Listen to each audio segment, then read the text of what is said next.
L'immolation de la douleur. Ce thème est extrêmement important. Samael Aun Weor, du temps de son vivant, a donné une conférence à ce propos.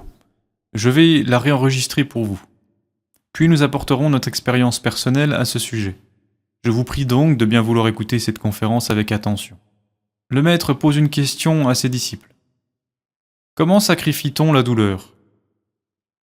Un disciple répond, en ne s'identifiant pas avec cela, mais en essayant de comprendre que c'est là un événement en relation avec le karma.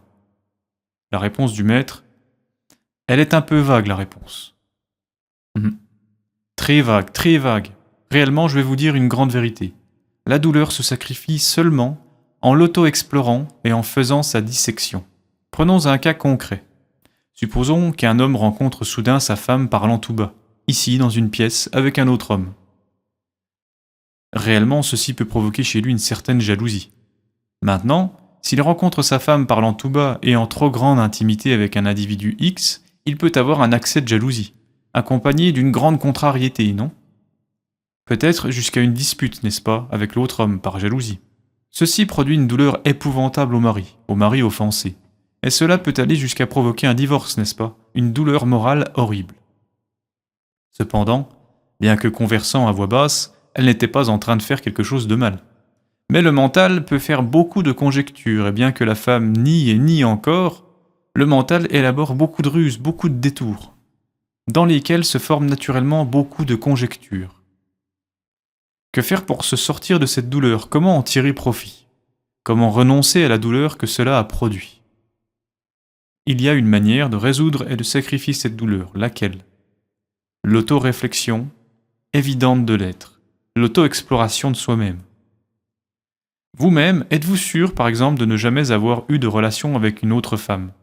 Est-on sûr de s'être jamais couché avec une autre femme pour dormir avec elle ? Est-on sûr de n'avoir jamais été adultère, ni maintenant, ni dans des réincarnations passées ? Et il est clair que non, n'est-ce pas ?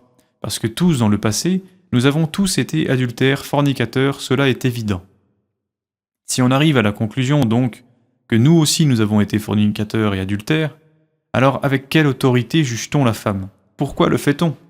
En la jugeant, on le fait sans autorité. Commentaire personnel. Effectivement, nous ne pouvons pas juger si nous avons été également coupables, ce serait absurde. Seulement, certains pourraient dire « oui, mais je n'ai jamais été adultère, je ne tolère pas ce genre de comportement. En tant que mari, j'ai le droit de refuser que ma femme soit adultère, etc. etc. » Le moi est très doué pour se justifier à travers le mental et trouver tout un tas de circonstances atténuantes pour défendre ses opinions. Elles ne sont d'ailleurs pas forcément fausses si nous les écoutons en tant que telles. Cependant, lorsque l'on veut l'amour, la lumière, et remonter et se libérer de ses souffrances, il est capital de se défaire de toute émotion, de tout comportement, de toute pensée négative et destructrice. La colère, la haine, la jalousie, etc. sont des défauts, des émotions, des pensées, des comportements qui sont totalement contraires à un chemin d'amour pour soi et pour les autres. C'est l'opposé même de l'éveil de la conscience et l'autoréalisation intime de l'être. En ce sens, lorsque nous sommes tiraillés par des comportements de jalousie, lorsque nous sommes identifiés à un moi de jalousie, par exemple, il nous est capital de trouver des antidotes, des formes d'antidotes comme le dit le maître Samael Aun Weor, c'est-à-dire de trouver des circonstances atténuantes. Mais vous verrez que le moi utilise le mental pour se justifier et contrecarrer toute volonté de penser avec cœur et amour. C'est très compliqué et très difficile de travailler contre soi, contre ses propres démons. Donc il faut éviter absolument de s'identifier à ces moi, car il devient très difficile de ne pas réagir et de ne pas faire de bêtises quelconques, que ce soit par des émotions de douleur, que ce soit par n'importe quoi d'autre. Le moi va penser et va prendre le contrôle du mental.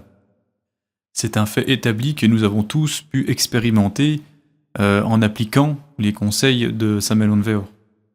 En ce sens, dans le cas d'une jalousie ou d'un comportement d'un proche qui nous est cher, qui nous fait du mal, même si son comportement n'est pas forcément mauvais, nous pourrions simplement nous monter la tête il convient d'utiliser des formules. La formule que j'ai pu utiliser personnellement dans ce genre de cas, c'est d'utiliser les 10 commandements.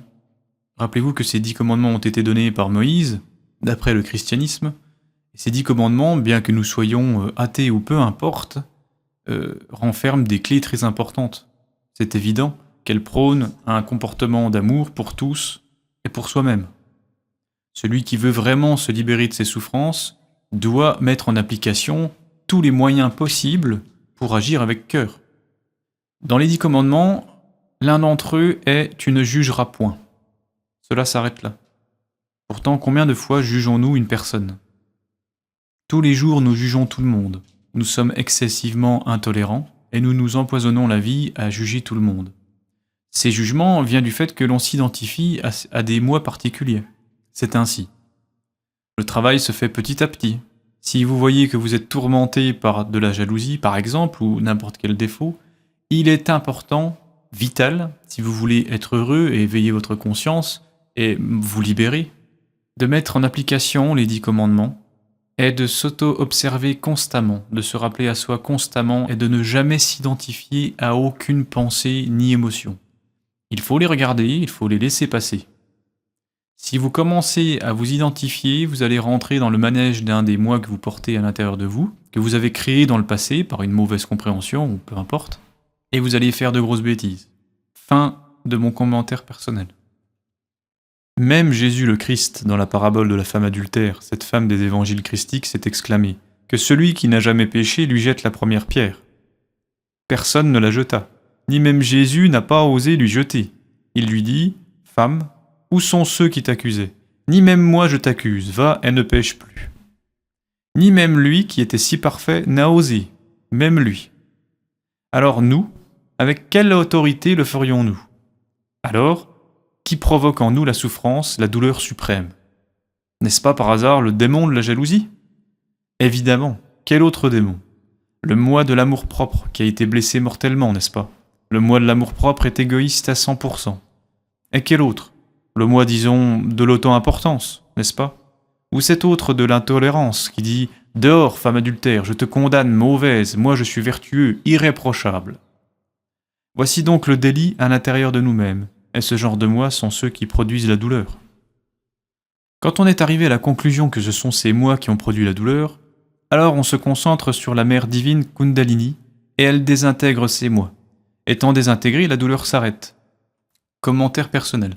Effectivement, à l'intérieur de nous, nous possédons une énergie consciente, supérieure, qui provient de notre être, qui nous permet d'éliminer un défaut.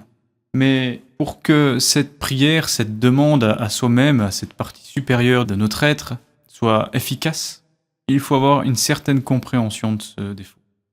Si nous n'avons pas bien étudié le défaut, celui-ci ne sera pas dissous. Fin du commentaire personnel. En arrêtant la douleur, la conscience demeure, elle, libre. Alors, grâce au sacrifice de la douleur, la conscience a augmenté et on a acquis de la force, grâce au sacrifice de la douleur. Maintenant, supposons que cela n'ait pas été simplement de la jalousie, mais que ce soit allé plus loin, qu'il y ait bien eu adultère, vraiment, vraiment. Alors il faudra en venir au divorce, parce que la loi divine l'autorise, n'est-ce pas ? Dans ce cas, on peut aussi dire, avec une certitude absolue, qu'il est possible de sacrifier aussi cette douleur et dire « Bon, elle a bien commis l'adultère, et moi, suis-je certain de n'avoir jamais commis l'adultère ?» Il est clair que non. Oui, j'ai commis l'adultère, alors pourquoi je condamne ? Je n'ai pas le droit de condamner personne, car que celui qui n'a jamais péché jette la première pierre. Alors qui est celui qui me provoque la douleur ? Ce sont les moi de l'intolérance, de l'auto-importance, de la jalousie, de l'amour-propre, etc. Donc si on arrive à la conclusion que ce sont eux qui provoquent la douleur, alors on travaille pour les désintégrer, et la douleur disparaît. Elle est éliminée. Pourquoi ? Parce qu'on l'a sacrifiée. Et cela augmente la conscience, parce que ces énergies qui prenaient part à la douleur sont maintenant libérées. Cela apporte non seulement la paix du cœur tranquille, mais en plus une augmentation de la conscience, un accroissement de la conscience. Ceci s'appelle sacrifier la douleur. Mais les gens sont capables de tout, sauf de sacrifier leur douleur. Ils aiment beaucoup leur douleur. Mais en fait, ce sont les plus grandes douleurs qui nous offrent les meilleures opportunités pour l'éveil de la conscience. mais il faut apprendre à sacrifier la douleur. Et il y a de nombreux types de douleurs. Par exemple, un insulteur. Que provoque un insulteur? Eh bien, le désir de vengeance immédiat, très immédiat. Pourquoi? À cause des paroles prononcées. Mais si on ne s'identifie pas avec les mots de la vengeance, il est clair que nous ne répondrons pas à l'insulte par l'insulte. Mais si on s'identifie avec le moi de la vengeance, ceux-ci nous mettent en relation, à leur tour, avec d'autres moi plus pervers, et on finit aux prises avec des moi terriblement pervers, faisant de grandes bêtises. De même qu'il existe une ville en dehors de nous, par exemple la ville de Mexico ou une autre ville du monde où l'on vit. De même, à l'intérieur de nous, il y a une ville psychologique. Cela est clair. Ainsi, comme dans cette ville de vie urbaine, commune et courante, il y a des personnes de toutes sortes, des quartiers de bonnes personnes, des quartiers de mauvaises personnes. Il en est de même pour notre ville intérieure, notre ville psychologique. Dans cette ville psychologique vivent beaucoup de personnes, beaucoup de personnes. Nos propres moi sont ces personnes qui vivent là. Et il y a des quartiers de personnes décidément perverses, et il y a des quartiers de personnes moyennes, et il y a des quartiers de personnes plus ou moins sélectes. Voilà notre propre ville psychologique. Si on s'identifie par exemple avec un moi de vengeance, ce dernier va à son tour nous mettre en relation avec d'autres moi de très bas quartiers, où vivent des assassins, des voleurs, etc. Et en étant en contact avec eux, ceux-ci, à leur tour, arrivent à nous contrôler. Ils contrôlent notre cerveau, et on arrive à commettre des barbarités, et pour finir, on va échouer dans une prison. Mais comment éviter alors de tomber dans de semblables absurdités? Eh bien, en ne s'identifiant pas à l'insulteur, en ne s'identifiant pas. Il y a des moi à l'intérieur de nous qui nous dictent ce qu'on doit faire et nous disent « Réponds, venge-toi, libère-toi, fais-toi justice ». Si on s'identifie avec eux, on finit par le faire. On répond donc à l'insulteur, on finit par se venger, se faire justice, etc. Mais si on ne s'identifie pas avec le moi qui nous dicte de faire une telle barbarité, alors on ne fait pas cela. En tout cas, l'insulteur laisse, disons, au fond de l'insulter ou de l'offenser de la douleur. Commentaire personnel. Ce que veut dire Samuel Hunveor ici, c'est qu'il ne faut pas s'identifier avec ces moi de colère ou de jalousie ou peu importe. C'est-à-dire que lorsque nous recevons une insulte, par exemple, laissons passer, ne cherchons pas à répliquer. Essayons par-dessus tout de rester stoïques, de ne pas envenimer la situation. Déjà, nous serons quittes de contracter du karma, de mauvaises actions, de faire du mal, de répondre à la haine par la haine, etc. Donc c'est déjà la première chose à faire. Cependant, cette manière de faire ne va pas nous permettre de ne plus souffrir.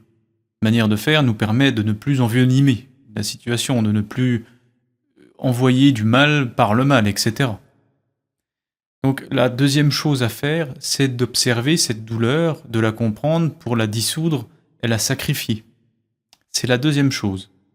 Il y a donc deux étapes, entre guillemets, qui sont de ne pas s'identifier, de ne pas réagir, de ne pas rétorquer inutilement, de faire un sureffort pour ne pas envenimer la situation, rester stoïque. Mais en même temps, il va falloir observer attentivement ce qui se passe en soi, comme colère, comme émotion, comme pensée, comme comportement machinal, instinctif, dans les mouvements, est-ce qu'on serre la mâchoire, etc. Tout ceci doit être observé passivement, attentivement, dans le but de savoir d'où vient le moi et qui est ce moi qui agit et veut se faire justice. Ce n'est pas un travail intellectuel, c'est un travail d'observation détaché du mental, détaché de l'intellect.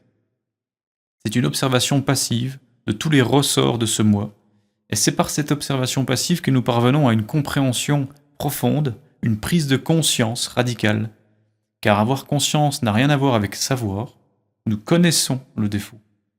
C'est très différent, et c'est cette prise de conscience qui permet par la suite de dissoudre l'ego par la prière à la Divine Mère et par une compréhension totale. Fin du commentaire personnel. Ce qui est intéressant, c'est que l'offensé puisse sacrifier cette douleur. Et il peut la sacrifier à travers la méditation, comprendre. Comprendre que l'insulteur est une machine, qui est contrôlée par un moi insulteur déterminé, et que c'est un moi qui nous a insultés. Comprendre aussi qu'on est une machine, et qu'en nous, il y a des moi de l'insulte. Alors si on compare et dit « celui-là m'insulte, mais à l'intérieur de moi, il a également de nombreux mois de l'insulte. Donc je n'ai pas à le condamner puisque je porte la même chose que lui. Et si, à l'intérieur de moi, je porte également les mois de l'insulte, je n'ai donc pas à le condamner. Ensuite, qu'est-ce qui a été blessé en moi? Peut-être l'amour-propre, peut-être l'orgueil. Mais avant, je dois découvrir si c'est l'amour-propre ou bien l'orgueil, ou quoi. Quand on a découvert qui fut blessé, si ce fut l'orgueil, alors on va désintégrer l'orgueil. Si ce fut l'amour-propre, alors on va désintégrer l'amour-propre. Cela donne comme résultat qu'en désintégrant cela, on se libère de la douleur, et on a sacrifié la douleur. Et à sa place est née une vertu, celle de la sérénité, et nous sommes encore plus éveillés. Il faut donc tenir compte de tous ces facteurs, il faut apprendre à sacrifier la douleur. Les gens sont capables de tout sacrifier sauf la douleur.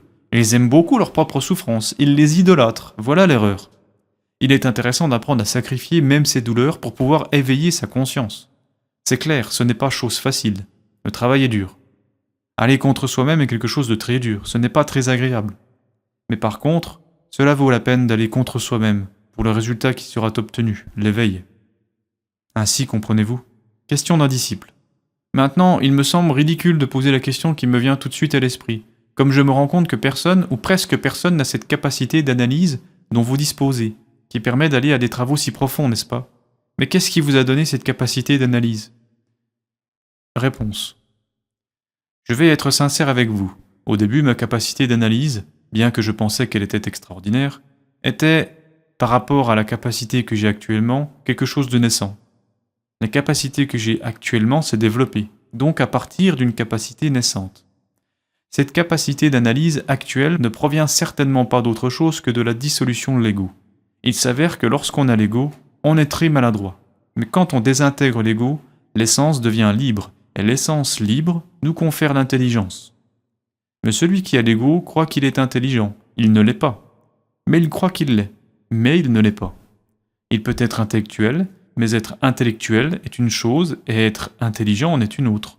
On doit faire toute la différence entre intellectuel et intelligent. Quand on analyse l'ego, émerge alors l'intelligence, mais d'une façon naturelle, spontanée. Quand on n'a pas d'ego, on est intelligent. Mais lorsqu'on a l'ego, bien qu'on se croie très intelligent du fait d'avoir lu ou d'appartenir à telle ou telle école ou d'être un magnifique intellectuel, on ne l'est pas. On n'est pas intelligent, c'est la réalité des faits. Moi, quand j'avais l'ego, je pensais avoir une grande capacité d'analyse. Après avoir détruit l'ego, j'en suis venu à comprendre qu'à cette époque, ma capacité d'analyse en était à ses débuts. Et même, je croyais qu'elle était gigantesque du fait que j'avais lu. Seul le temps est venu me démontrer qu'elle n'était pas aussi grande que je le pensais. Par conséquent, ce qui est important dans la vie, c'est d'avoir cette capacité d'autoréflexion évidente de l'être. Mais celle-ci émerge avec l'annihilation de l'ego. Ainsi, on peut voir les choses plus clairement. C'est par ce chemin que l'on se libère. On doit faire croître la conscience, et à mesure qu'on fait croître la conscience, on va tuer du karma. On le tue. Si quelqu'un, par exemple, prend conscience de la douleur que lui a produit une affaire mal réglée, supposons par exemple qu'il découvre que le moi de l'égoïsme était actif, alors il le désintègre et il tue du karma. Ou s'il découvre que le moi de l'ambition était actif, il tue du karma en désintégrant ce moi. Il se libère des chaînes du karma. Et si les gens profitaient même de la plus petite douleur de leur vie pour la sacrifier, à l'heure de la mort, ils se désincarneraient sans karma, avec la conscience complètement lucide, éveillée, et sans karma. Maintenant, dans la pratique, nous avons pu évidencier qu'en réalité, ce ne sont pas les autres qui nous causent les douleurs, les souffrances. Les souffrances, c'est nous-mêmes qui les produisons. Par exemple, supposons qu'un voleur vole à l'un d'entre vous son portefeuille, bon, il le vole. Alors vous dites, je viens de me faire voler, j'ai perdu mon argent. Ensuite vient l'angoisse, je suis sans argent. Puis l'épouvantable souffrance, je suis sans argent, et maintenant je fais quoi? Mais voyons un peu. Est-ce le voleur qui nous a causé la douleur, ou qui? Évidemment, vous allez dire le voleur. Mais si vous vous auto-explorez vous-même, vous découvrirez qu'à l'intérieur de vous, il y a le moi de l'attachement à l'argent, ou de l'attachement au portefeuille. Il peut y avoir aussi derrière le moi de la peur qui s'exclame. Et maintenant, que ferais-je sans argent? Ainsi, il y a le moi de l'attachement et le moi de la peur. Cela produit de l'angoisse. Mais si par la méditation on sacrifie la douleur, on comprend alors que l'argent est éphémère, que les choses matérielles sont vaines et illusoires. Si on prend conscience de cette vérité, si cette vérité ne reste pas simplement dans l'intellect, mais va dans la conscience, si on arrive à comprendre que l'on est attaché à son portefeuille et à son argent, si on arrive à comprendre qu'on a peur de se voir sans argent face aux problèmes de la vie, alors on se propose naturellement d'en finir avec ces deux moi, celui de la peur et celui de l'attachement. Oui, je vais sacrifier ma douleur parce que cela est vain et illusoire. Et on fait la dissection de cette douleur et on arrive à comprendre qu'elle est vaine et illusoire, étant donné qu'un portefeuille, l'argent, toutes ces choses sont périssables. Puis on termine en désintégrant le moi de l'attachement à l'argent et le moi de la peur. Et de cette manière, on sacrifie sa douleur et la douleur disparaît. Mais réellement, quand on parvient à ces hauteurs, on arrive à se rendre compte qui fut en vérité celui qui nous produisait de la douleur. Ça ne fut pas le voleur qui nous provoquait de la douleur, mais bien le démon, c'est-à-dire le moi de l'attachement aux choses matérielles et le moi de la peur. Et on arrive à le vérifier après avoir sacrifié la douleur, après avoir désintégré les moi de la peur et de l'attachement. Et on arrive à le comprendre car la douleur disparaît absolument. Alors ce ne fut pas le voleur qui nous occasionna la douleur. Les causes de la douleur, on les porte à l'intérieur de soi-même. Non pas à l'extérieur de soi-même, mais à l'intérieur. Si on ne sacrifie pas la douleur, on ne sera jamais heureux. Les causes de la douleur ne sont pas à l'extérieur de nous, mais à l'intérieur de nous-mêmes. J'en suis arrivé à ces réflexions. Question. Ces genres de réflexions sont plus que nécessaires aux étudiants parce que vous posez les bases, disons, dans vos livres, ou principalement dans vos livres, n'est-ce pas? Mais dans cet aspect de la troisième chambre, le psychologique, c'est une aide impressionnante pour les étudiants maintenant, c'est clair. Parce qu'ils trouvent là, disons, un appui sur ce que sont, disons, les analyses de nombreux aspects de l'ego, que l'on ne peut pas approfondir par manque de compétences. Voilà pourquoi j'accorde tant d'importance à l'aspect psychologique en troisième chambre. Réponse du maître. Personnellement, j'aurais aimé développer l'aspect psychologique, mais comme il y a eu mariage, mon être a tout orienté vers l'alchimie. Mais l'aspect psychologique est fondamental. Il est fondamental. Et ce qui nous porte le plus préjudice, c'est l'identification, parce que si un moi, par exemple, nous dit « venge-toi de celui qui t'a causé de la douleur », et qui nous suggère l'idée de nous venger et qu'on s'identifie avec celui qui est en train de nous suggérer cette idée, on en arrive alors, en fin de compte, à se venger. Maintenant, comment les moi se relationnent les uns avec les autres? Imaginez une ville, la ville psychologique. Elle a, disons, des quartiers où vivent des personnes saines, des quartiers où vivent des personnes perverses, et des quartiers où vivent des personnes saines et perverses, et un peu de tout. Des faubourgs plus ou moins malsains et des faubourgs moyens, etc., remplis de beaucoup de personnes. Toutes ces personnes qui vivent dans cette ville psychologique que nous portons à l'intérieur de nous sont nos propres moi, ce sont des personnes. Des personnes. Et ces personnes, donc, profitent de n'importe quelle opportunité pour se manifester à travers nous. Par exemple, si on écoute trop le moi de la vengeance, alors on s'identifie avec lui, on se perd en lui, et lui en nous, et on finit par faire ce qu'il veut, on commet des erreurs très graves qui nous mènent en prison. Pour moi, ceci ressemblerait dans le monde physique, par exemple, au cas d'une personne. Dans le monde physique, il y a beaucoup de personnes. Supposons qu'une personne quelconque puisse se fondre en nous par un miracle de magie, alors il se trouve qu'on ferait les barbaries que cette personne a dans son mental, non? Eh bien, c'est quelque chose de semblable. Ces personnes qui vivent dans notre ville psychologique sont donc les moi. Et si quelqu'un écoute beaucoup à un moi pervers, celui-ci le met en relation avec l'un des habitants des quartiers les plus pervers de notre ville psychologique. Et ces derniers le mettent en relation avec d'autres pervers encore pires, qui vivent dans les différentes rues de notre ville psychologique. Conclusion, on finit par commettre des actes de barbarie. De sorte que la chose la plus grave qui soit, c'est de s'identifier avec ces moi. Que dirions-nous? Ce serait le comble des combles, n'est-ce pas? Si un citoyen qui se promène dans la rue pouvait se fondre en nous. Ce serait horrible, non? C'est ce qui arrive avec les moi. Ce sont des citoyens qui vivent dans notre ville psychologique et qui font en sorte de se fondre en nous pour faire des atrocités. Ils s'établissent. Ils s'établissent en nous en eux et eux en nous. Et on se retrouve face à des choses incongrues, disant et faisant des choses incongrues. Et le truc, disons qu'ils utilisent pour pénétrer en nous et pour se perdre en nous, c'est précisément l'identification. Voilà, le plus grave est de s'identifier avec ces gens qui vivent dans notre ville psychologique. C'est le plus grave. Bien, allons nous coucher, tout ceci a été enregistré là, sur cette cassette, pour que vous l'écoutiez. Les disciples, c'est clair, tout cela est merveilleux. C'est la clé, n'est-ce pas? Réponse, c'est clair, pour provoquer des éveils par milliers, sacrifier nos propres souffrances.